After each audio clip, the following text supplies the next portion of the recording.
you very much for joining me. Here's the latest information about that U.S. airstrike there in Iran on the 3 nuclear sites. I want to say thank you to those of you that have sent in PayPal donations and cups of coffee and recently joined me on Patreon. God bless you. Thank you very much. I have been saying for years that Iran does have nuclear weapons. Evidently, what they've been trying to do is miniaturize the nuclear weapons so they'll fit easier into their missiles. They may have several nuclear bombs, but they don't have the means to transport them, to fire them off because they're too big and heavy. So they've recently been working to miniaturize the payload. Iran also bragged that prior to the attack, they moved out their fissile material to new secret locations. More about that in a minute. During this morning's press briefing there at the Pentagon, today is Sunday, June 22nd, 2025, the chairman of the Joint Chiefs of Staff, General Dan Kane, said that the B-2 bombers struck on all 3 critical Iranian nuclear sites on Sunday evening their time. It contained 14 massive ordnance penetrators, 14 known as bunker busters, all used on one site, that was the Fordow site. 14 massive ordnances.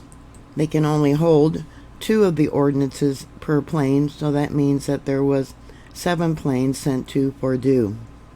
The campaign Operation Midnight Hammer, as they called it, involved sending what they call packages of B-2 bombers towards the west and into the Pacific as a decoy and a deception effort.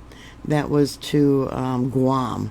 A lot of people think they were transferring the B-2 to Guam, but that was just a deception so people wouldn't know what they were up to. Kane said the airstrikes on 3 Iranian nuclear sites involved 75 precision weapons in total, including 14 bunker busters, all on one site, Fordow. More than 125 aircraft participated in this mission, including B-2 stealth bombers, multiple flights of 4th and 5th generation fighters, dozens and dozens of air fueling tankers, and guided missile submarine. Evidently that submarine was in the Red Sea. And a full array of intelligence, surveillance, and reconnaissance aircraft, as well as hundreds of maintenance and operational professionals, Kane said.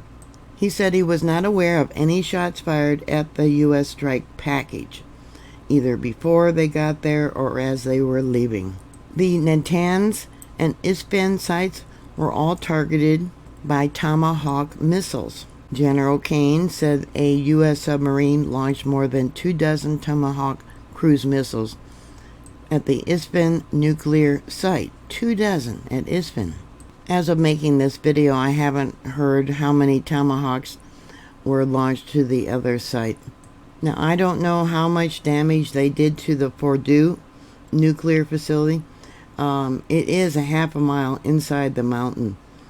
New high-resolution satellite images reveal the extent of the damage at Fordow, as well as Iranian preparations to defend the site in the days before the strike. These facilities house centrifuge cascades designed for high-grade uranium processing, potentially reaching the 90% weapon-grade threshold. Notably, investigators previously detected uranium particles enriched to 83% at the same location, but they don't give a date when that was reached. The Open Source Center created a topographical and 3D model of the facility. This is Fordow. Layering imagery from June 22nd of this year. Using this, we can see that the strikes hit the Fordow facility, likely targeting the Cascade Hall. That's where the centrifuges were at, buried underneath the ground-busting penetration points. Now, they claim there is evidence of an apparent ground subsidence and significant topographical disruption. So maybe, yeah, there was damage where it did collapse above where the centrifuges were at. They had approximately 3,000 centrifuges to perform the isotope separation of uranium gas particles. Surveillance imagery from the 48 hours pre-attack period captures intense truck and heavy machinery activity surrounding Fordow. They say it was a clear indication of Iranian defense preparations for an attack.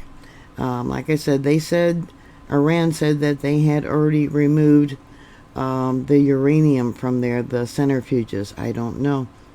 But they did have a lot of equipment there. Iranian authorities asserted complete evacuation of nuclear material and equipment occurred prior to the strike. So now there's speculation on where did they move this equipment and, yeah, the enriched uranium. Iran's Nuclear Regulatory Authority said early on Sunday that there was no signs of contamination following the U.S. bomber strikes on 3 of its nation's nuclear facilities. Well, if the material had been moved out, yeah, there wouldn't be. Or it could be completely buried within, the mountain. Images taken on June 19th show 16 trucks parked near the facility entrances. Alongside was excavation equipment activity, earth-moving equipment, and preparing the area for reinforcement. On June 20th, an updated satellite image revealed that sections of the road leading to or into the underground tunnels were being covered with layers of soil, and heavy equipment continued operating in and around the site. So they probably got everything out around June 19th, it sounds like. That's just my own speculation.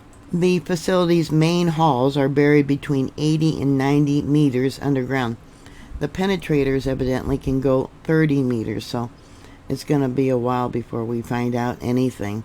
But there is supposedly ground subsidence there. All major cities are on heightened alert now. Here we have Mayor Eric Adams posting on X, learning of the U.S. bombing of these sites in Iran, while we await more details from our federal partners. We've ordered the NYPD to increase its presence around religious, cultural, and diplomatic sites throughout the 5 boroughs. And what about the subway? And then he adds, thinking about our large Persian population here in New York City at this time. And then someone says, well said, Mr. Mayor. You always said New York City was the Tehran of the world. Another response said, thank you. The terrorist supporters are already in and out of Penn Station. Deport them now. Here's a video on X. I asked the same thing about the demonstrations in Los Angeles and San Francisco. If you love your country so much, why are you here and why don't you return to your own country? Why are you waving flags of a country that you fled from? Here's another video. I guess it's Penn Station. We got signs hanging down from the ceiling. Yeah, I asked the same thing. If you love that country so much, return to it. Yeah, why are you here? Another post on Twitter, NYPD News. It says, NYPD makes me feel safe. Am I delusional?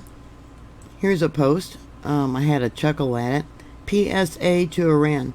If you decide you're going to bomb the United States, the White House is located in San Francisco. Yeah, they got a street map and show Levi's Stadium. While trying to find information about San Francisco being on a heightened alert, I couldn't find anything. Only thing I could find is that their support for pro-Palestinians in Iran. They're saying it was unconstitutional, Trump's attack on Iran. I did find one article. California Governor Gavin Newsom issued a statement on social media Saturday regarding President Donald Trump's announcement that the U.S. had bombed multiple nuclear sites inside Iran. According to Newsom, California is not facing any specific threat related to the attack at this time. It says here, he wrote, while there is no specific or credible counter threats that we are aware of, we urge everyone to stay vigilant and report suspicious activity. If Iran does close down the Strait of Hormuz, you could see oil prices spike up to, they're saying, maybe $300 a barrel, which would be about $7 a gallon for you guys. So you probably should stock up, be ready for that if you can. And they've also said that Iran better not attack any of our military bases over there. Multiple places there in Israel were struck after the U.S. attack. Several explosions were heard over Tel Aviv and also by Haifa, Nes Zion, and Rajan Li Zion. They're reporting 16 people were killed in the latest attacks too.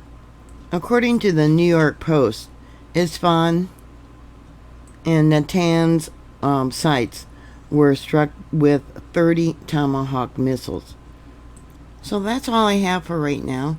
Once again, thank you very much for joining me on Patreon, and for the cups of coffee and the PayPal donations and the super stickers. Wow.